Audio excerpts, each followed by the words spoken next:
Welcome to icon news. నేను మీ పవన్ కృష్ణమూర్తి.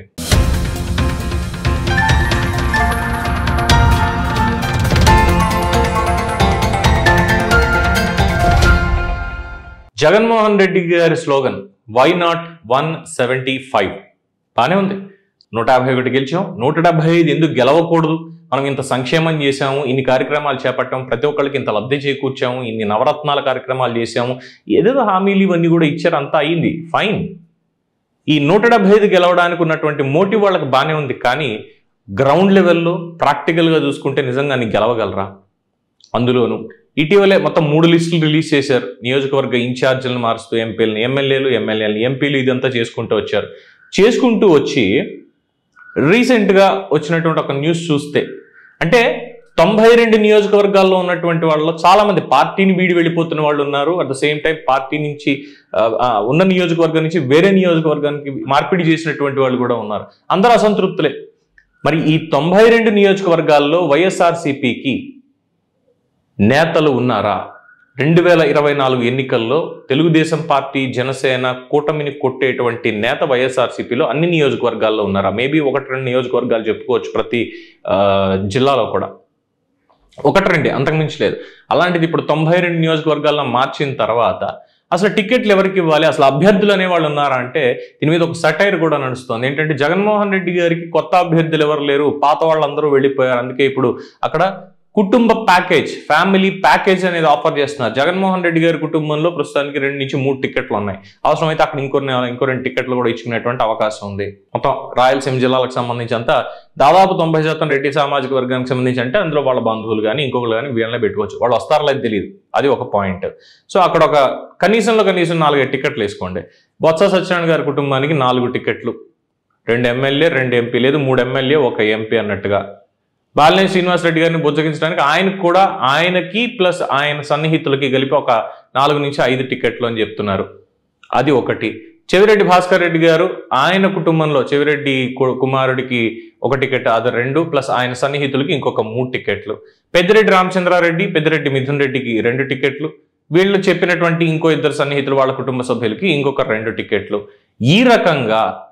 ఈ రకంగా జగన్మోహన్ రెడ్డి గారు కుటుంబానికి అన్నట్టుగా టికెట్లు విడదీస్తే మొత్తం ఒక 10 కుటుంబాలను వేసుకుంటే చాలండి, 50 టికెట్లు అక్కడ అయిపోతాయి.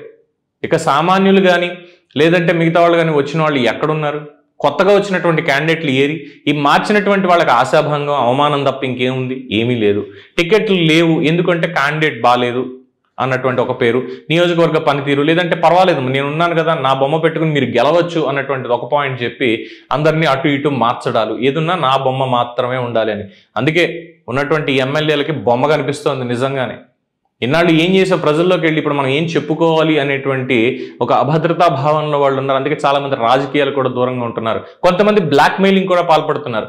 మాకు అవసరం లేదు రాజకీయాల్లోకి రాము, ఎందుకంటే కొంతమంది సామాజిక వర్గ పరంగా కావచ్చు, లేదు అంటే ఆర్థిక పరంగా కావచ్చు, విలువల పరంగా కావచ్చు, కొంతమంది ఉన్నారు.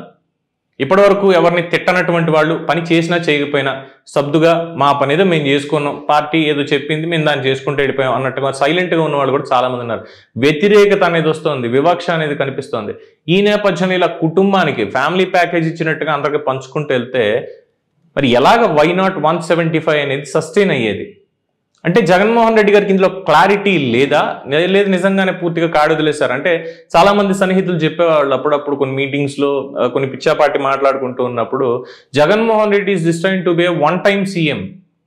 కానీ వీళ్ళు ఇచ్చేటువంటి ప్రగల్భాలు ఎలా ఉన్నాయంటే 30 ఏళ్ల పాటు జగన్మోహన్ రెడ్డి గారే సీఎం అని. 30 ఏళ్ల పాటు జగన్మోహన్ రెడ్డి గారే ముఖ్యమంత్రిగా ఉండాలి అంటే ఎటువంటి నిర్ణయాలు తీసుకోవాలి, పాలన ఎంత ప్రజారంజకంగా ఉండాలి, పాలసీస్ ఎంత పారదర్శకంగా ఉండాలి.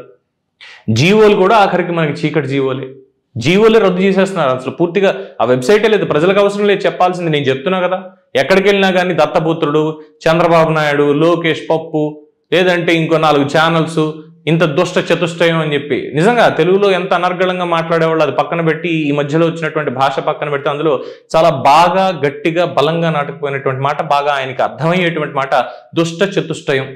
దాన్ని ఇంకా ముక్కలు చేయలేదు, దుషట చతుష్టయం అని.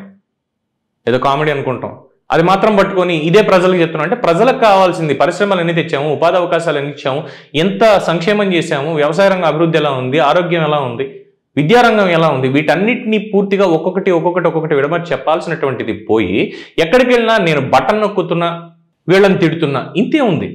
ఎమ్మెల్యేలు లేరు ఇక్కడ. ఎంపీలు ఏం చేశారు? కొంతమంది ఎమ్మెల్యేలు గంట అరగంట, ఇంకొక లేకంగా గంటల్ని అరగంటలు చూపించేటువంటి వెంట ఇలాంటి వాళ్ళని పెట్టుకుని, సరే వీళ్ళందరికీ టికెట్లు ఉన్నాయో లేవో తెలియదు, వీళ్ళు కూడా పక్క పార్టీల వైపు చూస్తున్నారు చాలామంది. మరి ఎలాగా? సో దీనికి సొల్యూషన్గా పాపం ఇంకేం లేక ఏముంది, రేపు పొద్దున్న భారతిరెడ్డి గారికి ఒకటి, విజయమ్మ గారికి ఒకటి, లేదంటే భాస్కర్ రెడ్డి గారికి ఒకటి, శివశంకర్ రెడ్డి గారికి ఒకటి, ఇలా వరుసగా వాళ్ళ ఫ్యామిలీలోని చాలామంది అక్కడ ఉన్నారు కదా, అందరికీ టికెట్లు ఇచ్చుకుంటూ పోతే అయిపోతుంది. ప్రజాస్వామ్యం అవ్వదు అప్పుడు అది.